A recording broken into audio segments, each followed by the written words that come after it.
Okay, mwiriwe neza bakunzi ba channel yacu ya Burundi Cryptocurrencies Tips.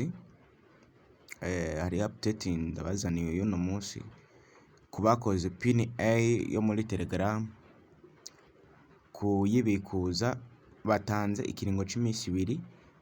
Rero ngiye kubereka uburyo bikorwa kuri exchange. Nk'ibisanzwe urinjira muri Telegram yawe aho waminingiye pin A yawe. Ebana nabonye batanze duke cane, duke ukinjira muri pin A nk'ibisanzwe ngira murayibona, ngiye hano ngiyo hano murafyonda open. Ndabibutsa gukora subscribe kuri no channel yacu ya Burundi Cryptocurrencies Tips. Nk'ibisanzwe muri kumwe na Samson. Hanyuma kugira ubone izo baguhaye una zirotire canke uzibikuze uca ngaha kuri airdrop. Ngaha kuri airdrop ngira murahabona ino hasi ukafyonda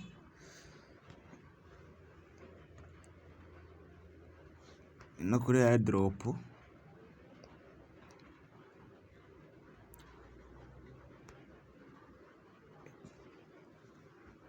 Nyene bampaye dukeya, urabona ko ari 65. Narifise ko imiliyoni 10 na zingahe, ariko bampaye utwo 65. Ngira nivyo ba calculatinze ntumbaze, ariko ngomba ko twibika ko nubundi ntawamenya.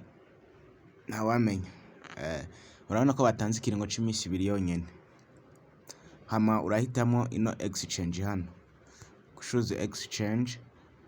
Ni nyinshi rero wewe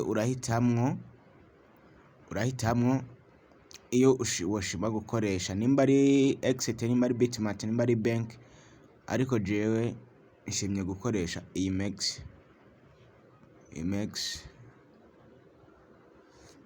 Aho baravuga nimba ata account ufise urayicreatinga, uyifise naho nka je ndayifise iri verified. Ndabibutsa yuko muba mufise exchange iri verified ariyo mukoresha.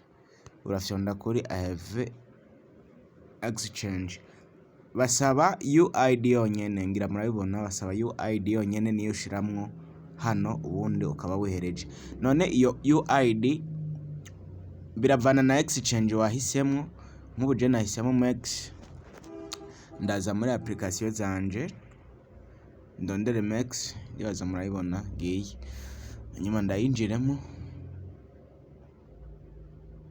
ibisanzwe. UID iva ino hejuru, ino kuri kano kamyeso kameze nk'umuntu, kagafyondako.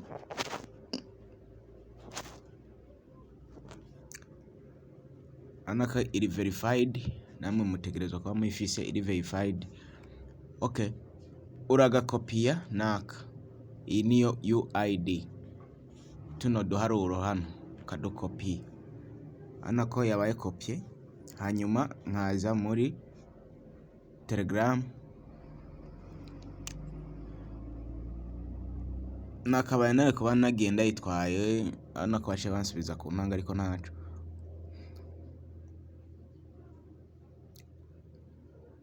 Nongera kubibutsa gukora subscribe, like na share kugira tuze turabandanya kubana namwe mu biganiro byacu.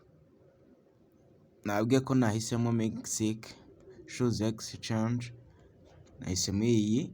Nawe ushobora guhitamo Bybit, Get IO Week canke na exchange ufise muri izi batanze. Je nahisemo Mex. Hama ya UID ndayipestingamo hano. Ngira murabona ko yagiyemo, urabona ko bayivivuye, akaba ari tayari. Nkaba ndarangije kubikuza utwo duke yabampaye. Ciao, mugira ibihe vyiza. Mwari kumwe na Samson, mbibutsa gukora subscribe kuri no channel yacu.